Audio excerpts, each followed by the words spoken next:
Hey everyone, TJ here with ToknowHim Outdoors. Thank you for tuning in once again.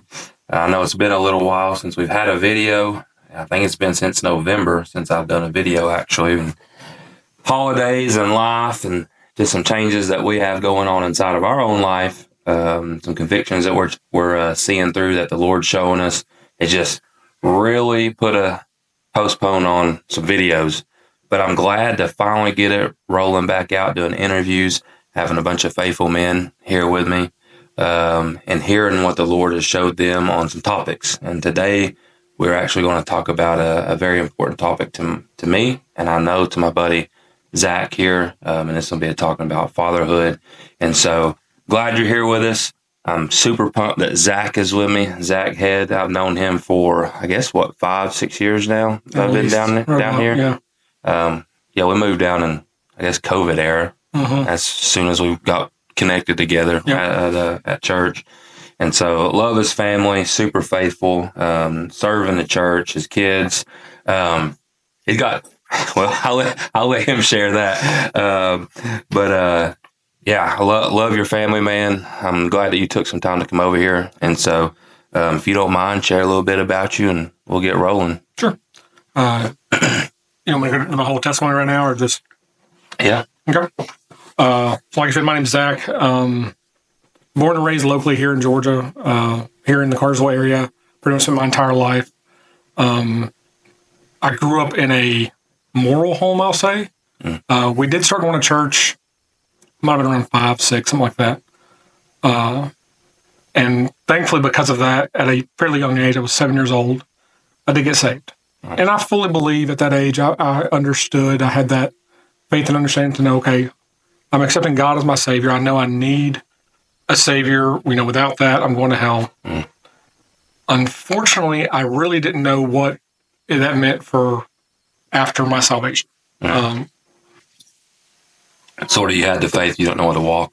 Yeah, I had no idea, I mean, there were guys who I guess were somewhat of an example, but no teaching, no discussion, no training, nothing, just, okay, cool, you're saved. Yeah. Keep coming to church. Yeah. You're a babe in the faith. Yeah. And so I did that for a long time. I just kept coming to church. Yeah. And because of that, there's this, we forget there's this principle of if you're not in God's family, you're in Satan's family. And then on top of that, if we're not living and working for God, then we're living and working for Satan. Well, because I wasn't living and working for God and pursuing Him and chasing Him, I was technically on His team because I believe I was saved, but I was really playing for Satan. I spent the majority of my youth doing things I shouldn't have, getting in trouble.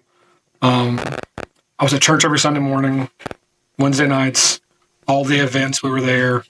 But in my off time, I was just doing whatever I felt like I wanted to do. Yeah. Thankfully, I never got in any serious trouble, never got into drinking, never got into drugs, anything like that. But, I mean, I was going to stores stealing stuff. I was staying out of the house at night, going off doing whatever.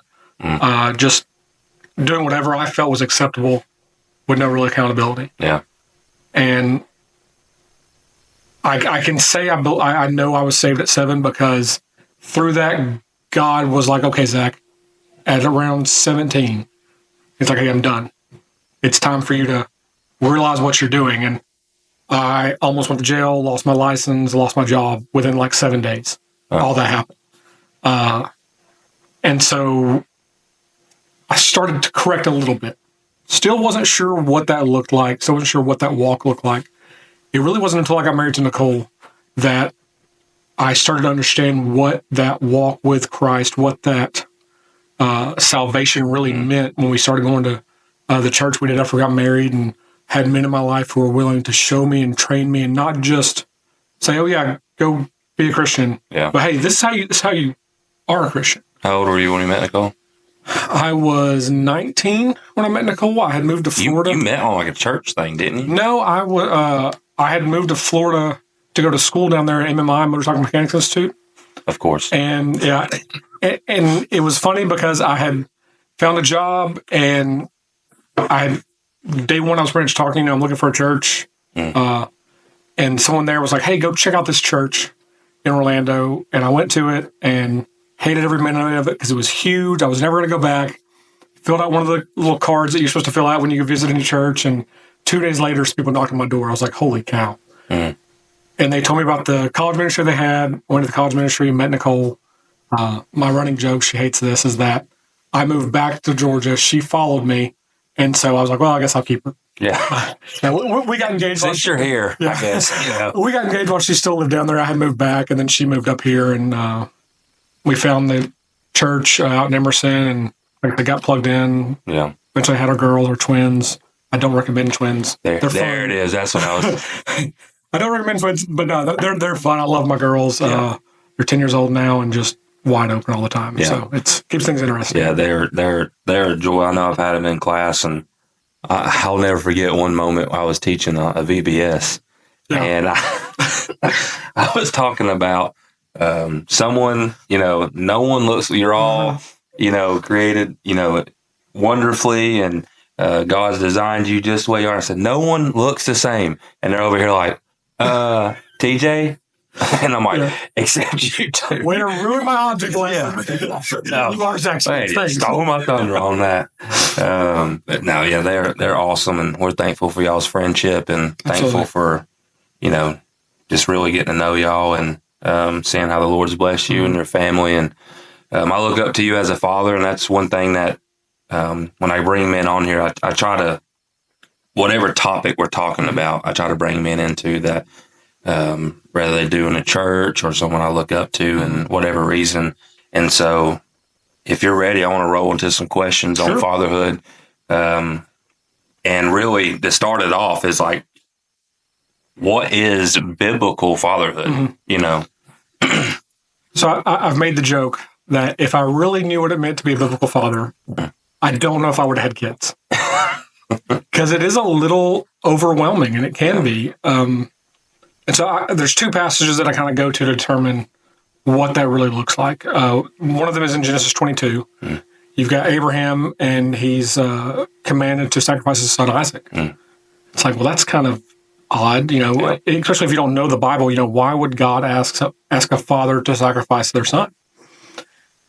And it was all to determine, where does Abraham's faith lie? What are his priorities? What is he going to put his faith and dependency in? Abraham had made these promises about how his seed would be this great nation. He was 100 and something when he had Isaac. And so it's like, this is his only chance. Yeah. God, you've made me these promises, and now you want me to sacrifice them to you? Hold on. Well, Abraham does exactly what he's told to. Thankfully, at the last minute, Abraham's up there. He's ready to strike Isaac down, and God stops him. And Abraham had the faith and willingness to put God before his son. Mm. And once you really start studying out the Bible, you get to Hebrews 11, 17 through 19, and you see that Abraham, his faith wasn't in that God would stop him. His faith wasn't in that God would intercede. His faith is so strong in God that, hey, God, if you want me to sacrifice Isaac, I'll believe you'll raise him from the dead. Yeah, I'll believe you will be able to bring him back and take care of me like that. And so it shows us in fatherhood that we need to have priorities. Yeah. Those need to start with God. And I normally list them off. God needs to be number one. Your spouse is two. Your children three. And then everything else comes after that. Church, your personal ministries, your ministries within the church, all those things. But I always put out a warning, a little caveat here, because a lot of people will take their children and use them as an excuse to say, oh, I can't do these things because my kids are doing this. Mm-hmm. And sure, there are plenty of times where, we've got to make sure we're prioritizing. We were talking about it earlier, our wives, our kids, things like that, to make sure our family's in order. But we should never let those things be excuses for it. If, your kids should not run the household. If your nap schedule, sports schedule after school, whatever it is taking place of you being able to do ministry, that kind of becomes a problem. You need to make sure those things are in order. Yeah. And so getting that straight, getting those priorities straight is number one. Yeah. Which will, as a society, you will see, love God, love your neighbor, 2 commands, but sometimes you'll see we'll flip. He put it in order for a reason, and that neighbor, like you can throw everything in there, but we'll put our kids, we'll exalt our kids, our wife, or husband, spouse, whatever, over our time with the Lord, and that is a dangerous place to be. And especially as Christian men, typically what happens is we wind up jacking up the entire order. It becomes kids, ministry, wife, God. Yeah. And I've got to sit and see some guys be ordained, and all the guys speaking about the ordination, all these things, and all the advice being given, the number one thing is always given is prioritize your personal time with God. Keep that in check first. Yeah. But yeah, like I said, get your priorities straight. Make sure it's God, wife, kids, and then everything else behind that. And then after that, I always go to Ephesians 6:4. And it says, "You fathers, provoke not your children to wrath, but bring them up in the nurture and admonition of the Lord." And so it's that provoke not children to wrath, and then bring them up in the nurture and admonition of the Lord. What does that look like? And thankfully, the Bible has so many verses on child rearing. Yeah. And what's crazy is a ton of them are about discipline. When you really start looking at all the different verses that specifically speak to parent, child, anything, overwhelmingly, it's discipline. Yeah. And I think that's because a lot of times in today's world, and we'll talk about this in a minute, that kind of gets messed up. You got Proverbs 19:18, "Chasten thy son while there is hope, and let not thy soul spare for his crying." So this shows our need for chastening. You have a need to chasten your child. Yeah. And that's not a put them in timeout. That's not a I'm going to take away your toys. That's not your grounded. Chastening is a corporal punishment. It is a spanking. Yeah. So one, it shows that we have a need for chastening. It also, that verse, while there is still hope, so that also tells us that at some point we lose the ability to really affect our children's lives. They're going to grow up to a point to where we no longer have the influence we do when they're young. We got to drive the foolishness out. That's right. And that's another verse I have on here.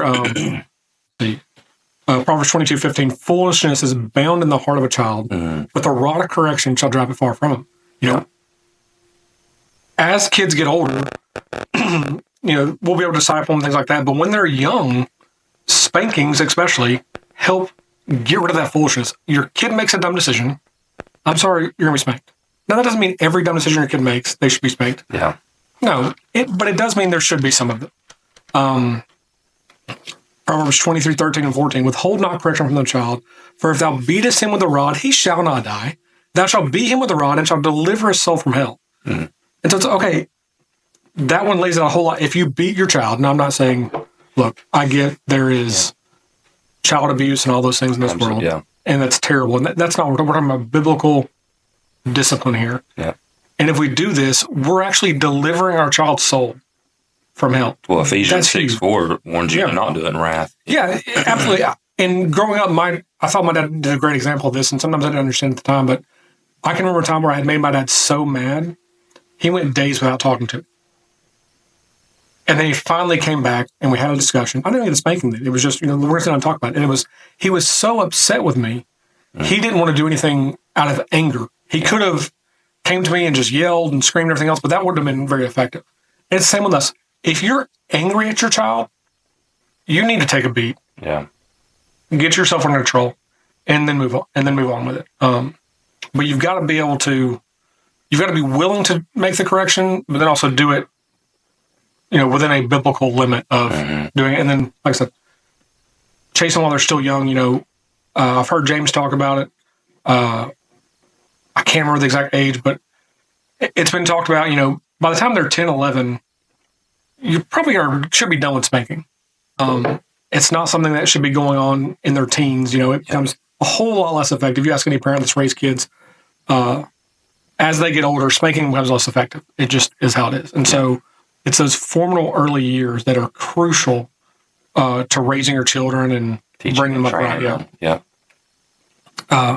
So another verse that I have here, I tell you, I got two more on this subject. Proverbs 12:1, "Whoso loveth instruction loveth knowledge, but he that hateth reproof is brutish." And this one isn't mentioning children, mention kids directly. But what we see in this is if we are doing this correctly, if we're correctly chastising our kids, raising them right, at some point they'll see why we were doing those things. And my parents weren't always perfect in all of this, but at some point I got old enough to see why they were correcting me. Yeah. I had my mom ask me one time, do you think we spanked you too much as a child? Like, look, if you knew half the stuff I did, you didn't spank me enough. Let's be honest. But I see it as, okay, because they did, it did keep me from worse things. I messed up, I made my share of mistakes, but it did allow me to set a little bit of a limit for myself because of their correction, because of the things they were doing. And the last one's Proverbs 22:6, train up a child in the way he should go, and when he is old, he will not depart from it. Mm. And I feel like this one also speaks volumes because it's the hope for parents of, if I do these things, look, kids aren't perfect, they're going to make mistakes. Yeah. Lord knows I did. But it's the hope of, even if they stray at some point, even if they fall away for a season, even if they mess up, as they get older, it says when he is old, he will not depart from it. Yeah. So there may be a season, kids are kids, youth are youth, they're going to do dumb things, but they'll at least keep the faith enough to know to come back to it, to hold back onto that faith and be strong in it and come back around. To get their walk right. Yeah. Not as in like they lost their salvation. Yeah, absolutely. Yeah. Not losing salvation, just, like I said, ideally your kids are saved young and their testimony is, I was saved young, I grew up in church, and I've been serving God ever since. But that's not the case always. It's like the prodigal son story. Yeah. Yeah, that's a great example of it. They may mess up, but when they're old, they'll come back. Yeah. It's okay. Yeah. Which kind of leads into my next point here of, I feel like I've talked a lot about discipline. Like I said, the Bible talks a lot about it, so we a lot of discipline in the Bible. A lot of discipline in the Bible. But the other side of that is, like it says in Ephesians 6:4, raise them up in the nurture and admonition of the Lord. Mm. What does that look like? How does that happen? And it's just like discipleship. It's just like as a child grows, those are the best examples that I could think of. When someone is young in the faith, you don't just say, here's a Bible, read it, figure it out. Yeah. No, we teach them. Just like, at our church, at any church, we have classes devoted to children, we have classes devoted to adults, different age ranges, different walks of life, all these different things. When your child is young, teach them like they're young. So I wrote it as, when they're babes, when they're really young, picture books, Bible story books, all those things. Yeah. Use those things to bring them up to nurture and admonition of the Lord. As they get older, then we start setting, okay, now we went a little bit beyond, you're a little bit older, we're not going to use a picture book. We're going to actually get the Bible out, and we're going to read from the Bible, and then I'm going to tell you what it means. Mm. Read through, and don't be reading through Numbers or Chronicles or anything like that with them. That stuff would probably bore them to tears, or, if you're trying to get them to sleep, maybe that'd be a good one. Mm. But find the stories that they know, the stories they've learned, or just stories that are interesting. Noah's Ark, all those things. Daniel in the Lion's Den. Yeah. Read them those very easy to understand stories, very easy to draw good application from stories. Yeah. Read them straight from the Bible, and then explain it to them. Yeah. Give them foundational truths. Absolutely. Yeah. As they get older, okay, now I want you to go read some, and then let's get together and we're going to talk about it. Mm. Let me. What did you learn from it? Do you have any questions from it? Things like that. And then as they get older and this continues, eventually they're reading something, you're reading something different maybe, and you can come together and they can share what they read, you can share what you read. Mm. And so it's really just that foundation of walking with them through as they grow in the different seasons of their life and things like that, getting through the Bible. Yep, that's good. I wrote down a few things talking about, raising your children up. One example, not an example of raising them up, but the first mention of fatherhood or father. It wasn't fatherhood, but father is Genesis 2:24, and we're actually going over that in church. But it talks about, therefore shall a man leave his father and his mother, and shall cleave unto his wife, and they shall be one flesh. And it just, obviously it's talking about husband and wife. But if the father's leaving, or the husband's leaving his father and his mother, what the Lord was showing me there is like fatherhood, training and teaching your child. It's almost temporary, because when we grow older, we're called to leave our father and mother to cleave to our wife. Mm-hmm. And so as a father, it's like, man, to know that your impact can, obviously it can be all through their life, but those year, like this Ephesians 6:4, it's like telling you to train your children up. Like if you wait on that, and it's temporary, and it can, you wait till they're a young adult, it can be tough. You wait till after high school or college, it's almost not going to happen. I would even say, if you're going to wait to start trying to bring your child up in the admonition of the Lord, not that you can do this. Yeah. But if you've waited till your child's in high school, even middle school, it becomes a whole lot more difficult. You're way behind in the race. And then another thing I thought too was in Genesis 27. I thought it was pretty cool with Jacob and Esau. We see here that a father has the ability to bless their children. And I just thought that was really cool. Talking about number one, like what is a biblical father, and going through a couple of those, I was like, you know what? I've never really looked at fatherhood and tried to. So I knew when we were coming on, I was like, man, I need to look at a couple of examples, and come up with them. But no, that's good. That's so. If we see biblical fatherhood in that aspect, what do you see? Like the world, obviously, if God has a will, we know Satan has a will as well. Absolutely. And so, what do you see that the world defines fatherhood in? So you can almost take all the verses we've discussed up to this point and reverse them. And that's kind of the principles the world's pushing. Satan's very subtle. He's been doing this for a long time. He knows he can't. There are times he absolutely does go completely against God's word. But he works a lot better if he takes it and just barely tweaks it a little bit. We saw that with the temptation of Eve in the garden. And so it's this whole idea of, just really barely change it to where that sounds really good, but it's really not. I wrote down a few examples. Allow your child to make their own decision on God. Don't force it upon them. That sounds like someone says that to you, and it's like, oh, that's a good idea. I should allow my child to make my own decision. Yeah. But in reality, it's a direct contradiction to the word.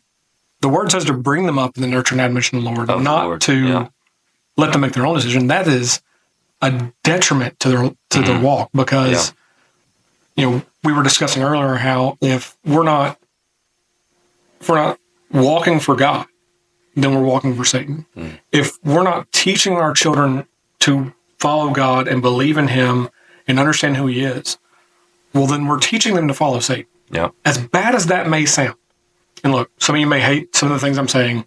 If you don't like what I'm saying, you're not mad at Zach, you're mad at the Bible. So talk to the Bible. Yeah. But in reality, we are condemning our children to hell by allowing them to make their own decision. It's just a terrible idea. Well, we just seen in the Bible that they're foolish. They're foolish. They're foolish. Their heart is foolish. Let's let them make their decision. Yeah. They're foolish. Another one I wrote down is when your child is feeling. What your child is feeling is valid, and we should always listen to it and acknowledge them. This idea of allowing them to feel things and all this stuff. And I'm not saying we shouldn't listen to our kids. If something's hurting them, okay, talk to them, things like that. What I am saying is like we just said, a child is foolish. The Bible says foolishness is bound in the heart of a child. And so just because a child says something, just because a child feels something, does not make it valid. Yeah. It's the same with us. Just because we feel something does not make that feeling valid. Feelings are something that we should not allow ourselves to be controlled by. Yeah. And it's the same with a child. Feelings will run a child's life if you allow them to. Yeah. The Bible says, get that foolishness out of there. Yeah. It's bound up in there, get it out. So that's what we have to do. Yeah, because little Timmy may think he's a T-Rex today. Yeah. That's right. I mean, it's the world we live in, it is crazy, Just follow the Bible. The Bible says it's bound there, let's get rid of it. Another big one that you see nowadays is you should never strike your child. This causes damages that last a lifetime. Yeah. I'm here to tell you, I was hit as a child. I needed to be hit as a child. It's just how it is. But beyond that, beyond my personal testimony of that, the Bible, we just looked at numerous verses that talk about correction, that talk about the rod of correction, that talk about, don't spare them the beating for their crime. And I like that. Sorry, I want to interject. I like that you just brought up the rod of correction. So I do think that there is a correct way to discipline your child. Yes. And, our hands are for loving them, right? And I think when the Bible says a rod, there's a tool being used. Absolutely. And so obviously it's tough when you get in the weeds of telling someone how they should do with their kids. What to use or not to use. Yeah. Once again, like you said, if the Bible gives us an example of how to correct, why not use it? Why not use it? Yeah, exactly. So sorry, I had to interject. You're good, because that's a good point, because you hear horror stories of things kids were hit with and everything else, and like I said, use what the Bible says. You know, a rod of correction. Well, I'm here to tell you, if you take a rod about the size of your thumb and strike someone with it, it stings. Yeah. It's not going to break anything unless you're really willing on them. And typically, if it's wood, it's going to break. It's going to break before you break them. Sorry, I should have put the silent. And so, a rod of correction is a great tool to use. Now, like you said, I'm not going to tell any parent, "Hey, you've got to use this." Yeah. Because the Bible doesn't say we have to use anything specific, but it does give us an example. Yeah. I was raised. My dad used a belt. He had a belt that I never saw the man wear. It never even had a buckle on it. It was used for spanking. It hung in the closet. If it came out, we knew it was wrong. To the point of when my children were about 3, we're at their house hanging out. He walks away and comes back with this belt. And me and my brother are both there. And we were both like, what's wrong? What did we do? Like, just, you see the belt, it's like that fear comes back in you. Yeah. But he gave it to me. He was like, here, you can use this for the girls. And so that's what we use at our house. It's passing down the rod. That's right. It's I have friends that use paddles. I have friends that use rods, But like I said, use a tool. Mm-hmm. If you're slapping your kid across the face, that's probably more abuse than correction. Absolutely. That also shows where it's coming from. Is it coming from a place of discipline and correction, or is it coming from a place of anger? And so make sure that correction is coming from the correct spot, because it should be coming from a biblical perspective, not I'm mad at you, so I'm going to hit you. Yeah. So I kind of do agree with my statement of you should never strike a child. That causes damage to last a lifetime. If done incorrectly, absolutely. If I beat my child, that can cause damage as irreversible. Mm-hmm. But if I biblically correct my child, then no, they're going to understand as they get older, like we talked about, they'll see the need for that correction. Yeah. My kids know there's very few things that we can spank us for. Lying is a big one for me. If you lie to me, you can almost guarantee you're getting a spanking. Yeah.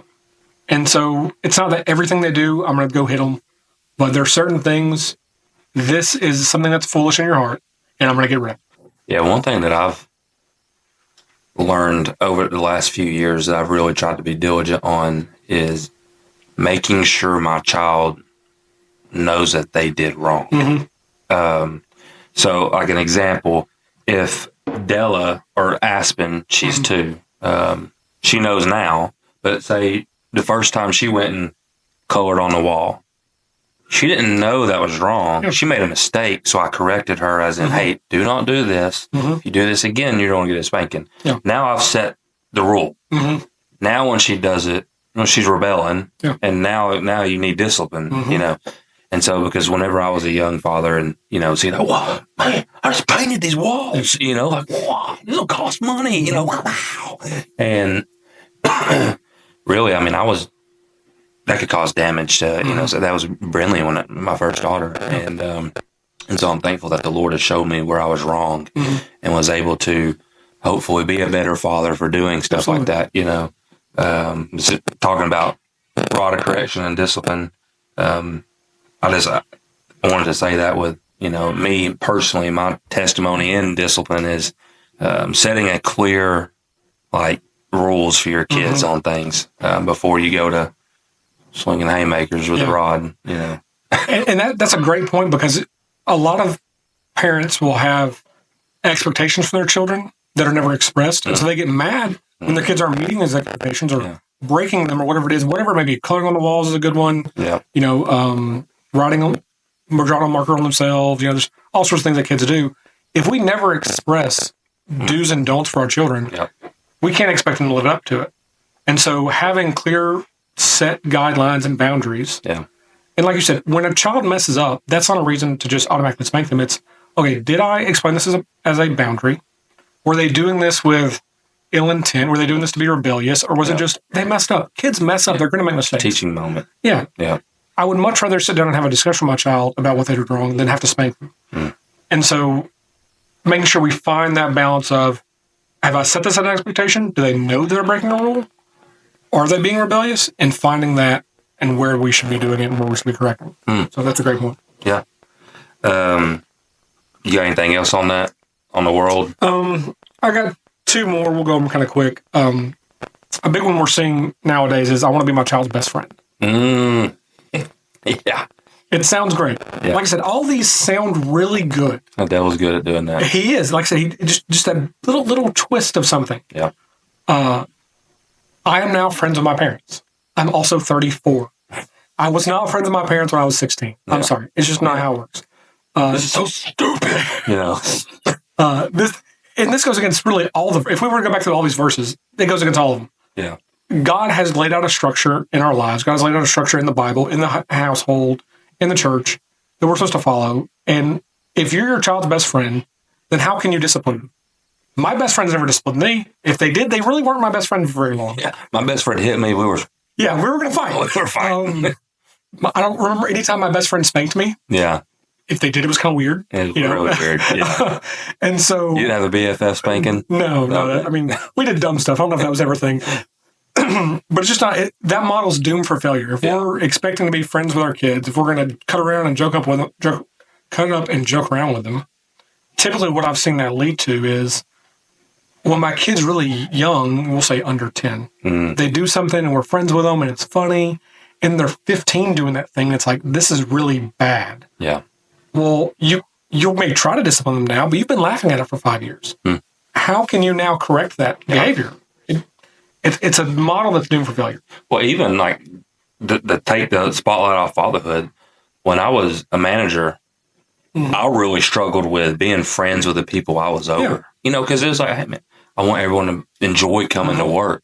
But when the discipline would have to come, when they did mess up as an employee to the employer, you know, my job was to manage this business, make sure we're meeting expectations. Absolutely. When I brought them in there and had to do corrective action or whatever, it was, what the heck, man? I thought we were friends. Yeah, well, we are, but you still got to do your job. Yeah. You know, and so if it makes that hard, think about now these are souls that are living with you. Absolutely. And they know everything about you. So it can be real hard when they're like, oh, really? You know, I seen what you were, doing or whatever.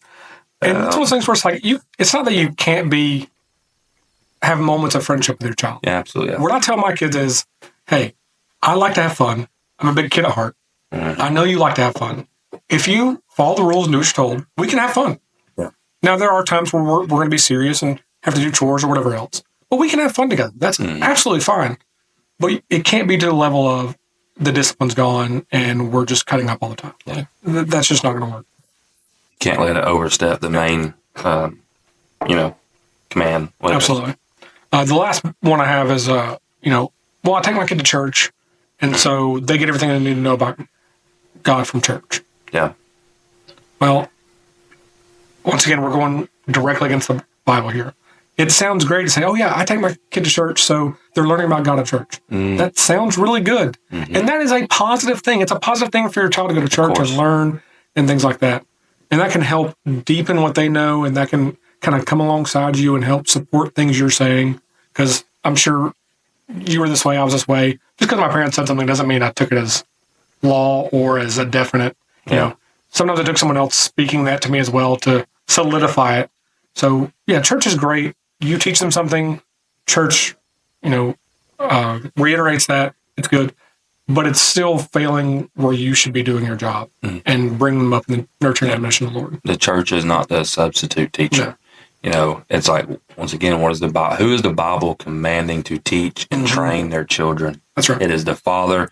It is not, obviously we have the office of a pastor. We have, a shepherd over his flock, but is he the one supposed to be teaching your children every day? No. I mean, I think I don't want to misquote. I probably should have looked this up. I believe it's in Deuteronomy. We're talking about every which way you go, when you rise up, when you lay down, when the way you walk, teaching your children. And if that's in the wrong place, I'll put it on the screen. the correct verse. That was TJ's translation of somewhere. But it's everyday life. That you are showing your kids, you're teaching and training your kids of how to walk with the Lord. And if I call it, just passivity, really, and it's sad, but a lot of men have done that. A lot of fathers have done that, whether trying to or not, they've passed it on to church or, schooling or whatever it is. They've, pressed what the Lord has commanded them to do onto someone else. Mm-hmm. And, we can see the fruit of that, in our world. And so, but the world will want you to do that. Yeah. Honestly, one thing I was talking about was like the world, whenever you were talking about be friends, love your kid, and obviously all those are great things and good things. But when you don't do what you're called to do, where does the authority, like, where does your kid start learning authority? And obviously, we'll get into, I don't want to get into a moral topic on what the world can teach compared to what the Bible teaches.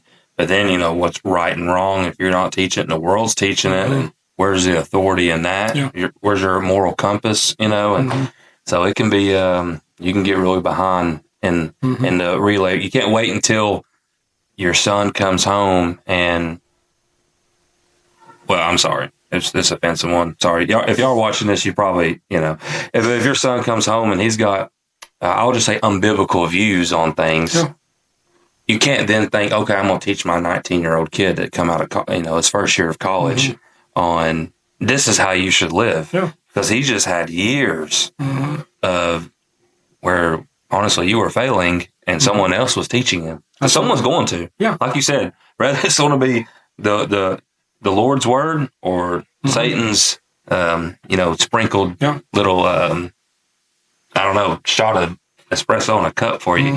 The best I ever heard it was, we can automatically assume whatever we're teaching our children, the world's teaching them the opposite. Yeah. And so if we're not teaching our children anything, well, the world's really winning on that battle. Absolutely. Because if we're coming short and not doing what we're supposed to do as biblical fathers, well, the world's got all the rule and reign in their life, and it's going to teach them whatever it wants them to know. Yeah. And Satan is the prince of the power of the air. He runs the world. Yeah. And we can, you can agree with that, disagree with that, but in the reality, Satan's in charge here. Yeah. And so if we're not doing our job, Satan's going to teach them what he wants them to do. And if he can get the blockers up through those younger years, man, it's tough for him not to win. Not saying it can't be done. I'm an example of that. I grew up completely different from you with church, and my family were split up and not going, growing up in church. And I come to faith. See, Brindley's 10, so I would have been 24 when that's almost unheard of statistically, And I'm very thankful for my testimony and how the Lord, His grace and mercy on me was overfilling with me to come to salvation. But, it could have been so much. I think of all the years of like that, man, I just want to redeem the time I have now, because all these years that, it stinks. I love my dad, love my mom. But, they just, they failed in that area. I'm right there with you. I tell people, even with all the mistakes I've made, the only really regret I have is the 15 years that I was saved and doing nothing for the Lord. Not learning about His Word, not studying it, not pursuing Him, not walking with Him. Yeah. I've done a lot of dumb stuff. And in all reality, that is my one regret, is not having that time, like you're talking about, redeeming those years and spending it with a real relationship with Christ. Yeah. And it makes things so much harder when you start parenthood. You're almost starting it with already one foot in the grave, messing up and everything else when you don't come into it the correct way the first time. Well, next question I have for you is, what examples in the Scripture do we have of a biblical father? So there's lots. Yeah. And I was just kind of going through, like, thinking, what are some bigger ones? I didn't want to try to find, or what are some odd ones people don't think about, or anything like that, But just what are some good examples? Yeah. First one I've got is Noah. He was a righteous man, brought his sons to love the Lord.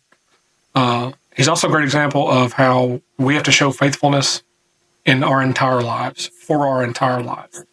It's not like at some point we get to punch out and not be faithful anymore for our kids. Yeah.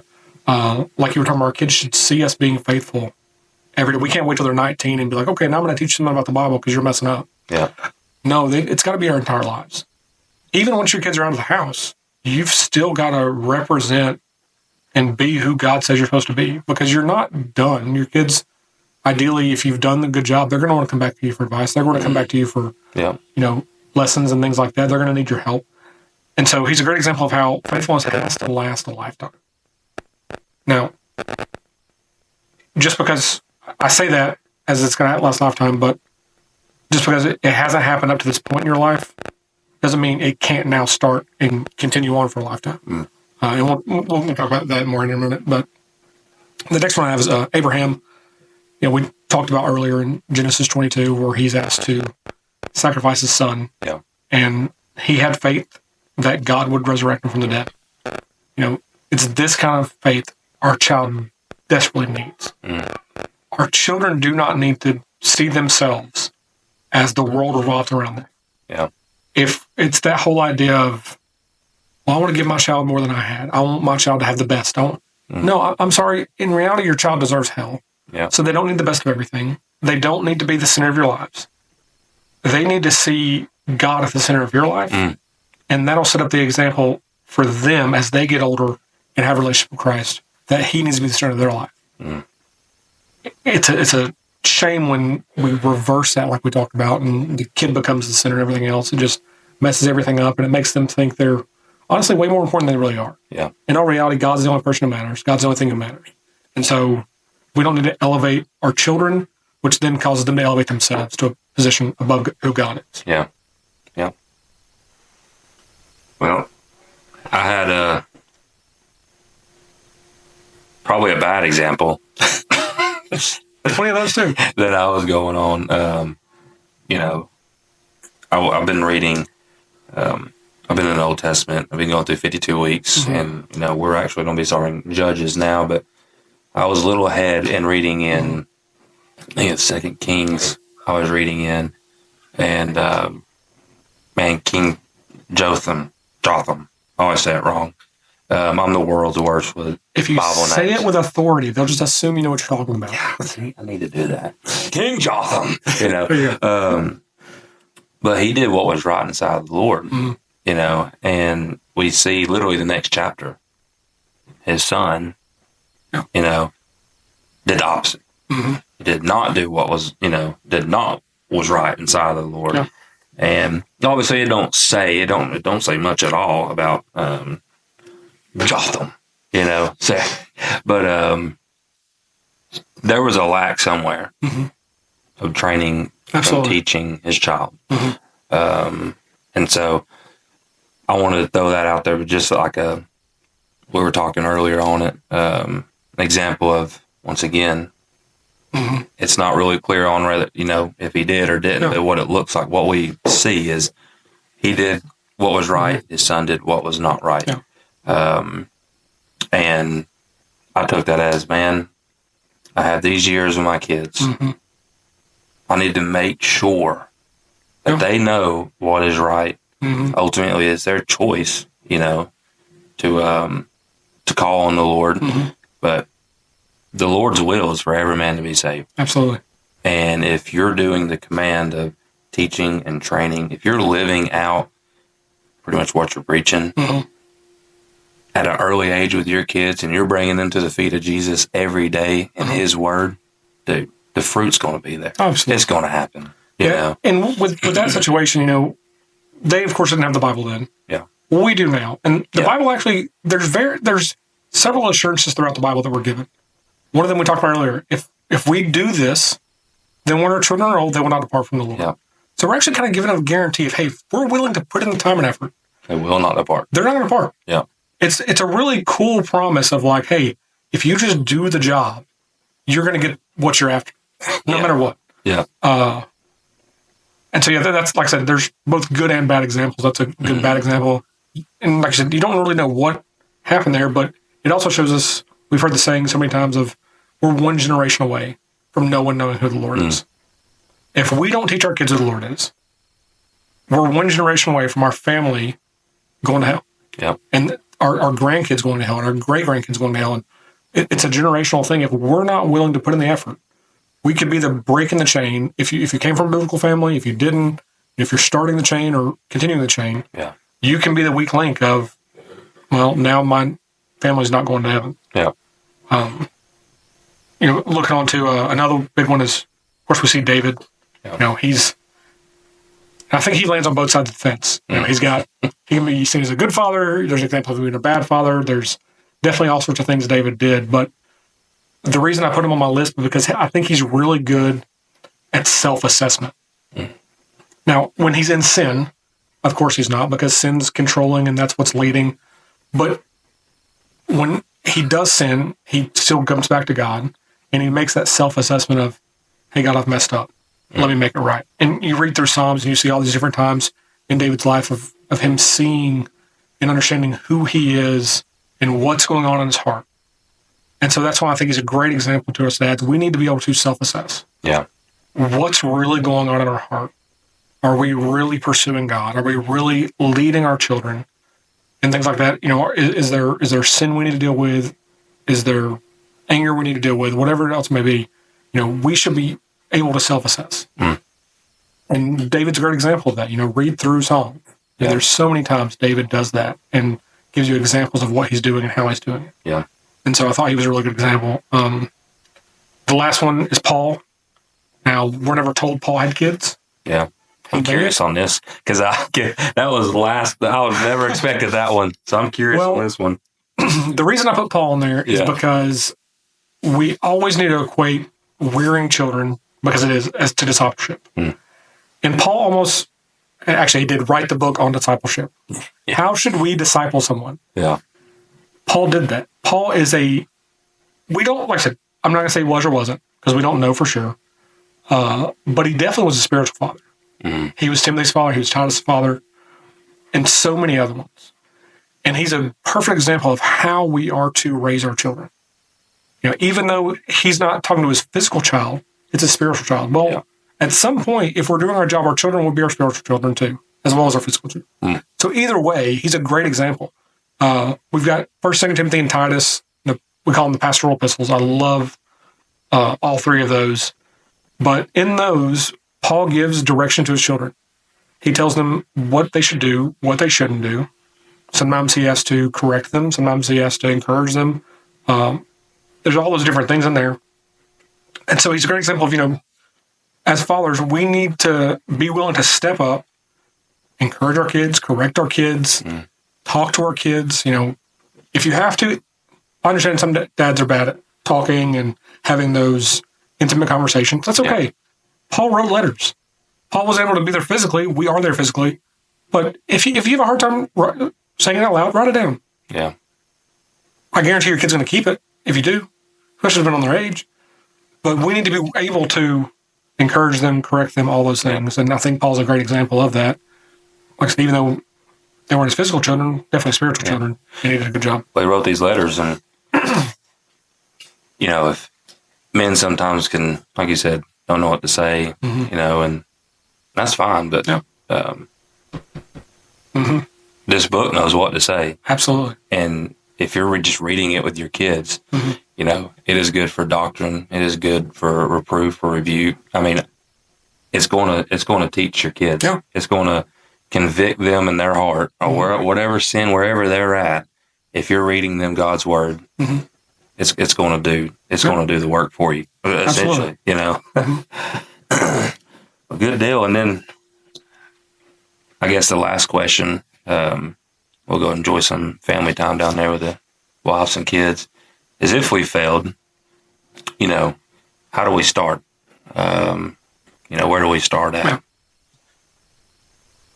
So if we were to go back over this whole list, we can look back and, like I said, there's plenty of examples of, you brought up a great failure in the Bible. There's great examples. But what all the men in these lists have is even when they did fail, because really, if we go back and look at the list, all these men failed at some point. Noah got drunk. Abraham said his wife was his sister. David had his the woman he had an affair with, her husband killed. Even Paul, we put Paul on this huge pedestal, but, John Mark came back around and he's like, no, I don't want that dude with me. And Barnabas is like, no, he's good. We need to bring him with us. And so they split up because of it. And Paul went back and was like, all right, I was wrong. Yeah. You're right. He's a great member of the faith. And so all these men failed. Yeah. What they did is they kept going. They kept living and doing what God wanted them to do. And so if you're failing, don't stay there. The Bible says a righteous man falls 7 times. You're going to fail. Yeah. If you're not failing right now, the failure's around the corner. I'm sorry. It is how it is, especially in parenthood. Failure's around the corner. You're going to mess up. You're going to say something wrong. You're going to do something wrong. You're going to act out of anger instead of out of love. All sorts of different things. Just pick yourself up. Yeah. There's only one perfect father. That's right. Yeah. Be willing to say you're wrong. Be willing to make corrections. Like I talked about with David, be willing to make a self-assessment and do what's right. And so I kind of wrote this out. If we're going to just make this really, really simple, just start with yourself. If you're not leading your children biblically right now, no matter what age they are, or if you've backslidden or however you want to put it, let's start with yourself. Yeah. You can't be a biblical father if your spiritual life is a mess. It's just not going to happen. So spend time in the Word on a regular basis, daily. Spend time in prayer with God. I would encourage every man, woman, anyone listening to this, if you haven't been discipled, be discipled. Yeah. And you'll hear that word thrown around in a lot of churches. When I say be discipled, I mean have a life-on-life walk with someone who's already pursuing God with everything they have. Someone mature in the faith. Absolutely. Yeah. And just do what they're doing. Yeah. Now, as you work on getting yourself back in the right place, whether it be for the first time or again, the natural progression is, you'll become a biblical father. But as you're doing that, I would encourage you to allow your kids to see that happen. Because so many times we take our spiritual time, our Bible time, whatever it is, and we want to hide away over here in this corner and lock ourselves away. And allow your kids to see when you fail and get back up. Allow your kids to hear that you're willing to admit you've made a mistake. Allow your kids to see you reading the Bible, to see you praying. And if you do that, like I said, the natural progression is the biblical fatherhood part takes place. They'll want to read the Bible with you. They'll want to pray with you. They'll want to just jump into those things with you. Yeah. If your kids are older, that may take more time. It may take a lot more prayer than it will be if your kids are really young. Like we've talked about, there's a ticking clock on correcting a child. But through God, anything's possible. If you're going to just write it off and say, well, my kid's too old for this to work, well, then you're telling God he can't work. And so be willing to do what you need to do to get yourself right. Yeah. And be willing to just put it in the hands of God. Say, hey, God, I've messed up. Can you help me be the father I need to be? And can you also help change their hearts to where they want to also be spiritual children? Because that's a thing too. Yeah. Yeah, if you're not at the feet of Jesus, you can't bring your kids to the feet of Jesus. No. So get your spiritual life in check, And it's just going to not only for your kids, it's going to be a blessing for your wife. Absolutely. For your church, for the people around you. That's good, man. Well, I appreciate you, dude. I'm glad you was able to come here and get some time to talk about a very important topic. And so I could spend the next 3 hours. Oh yeah, talking. Man, there were so many rabbit holes I was just want to go down, and so may have you back on here for some more. Sure, part two. But thank you guys for listening. We're going to try to get back on at least once a month, have an interview with more faithful men to talk, men that are way smarter than me on these topics, to hear what the Lord has showed them through their years of whatever the topic is. And so once again, we appreciate y'all. We love y'all. Reach out to us how we can be praying for you. And we'll see you next time.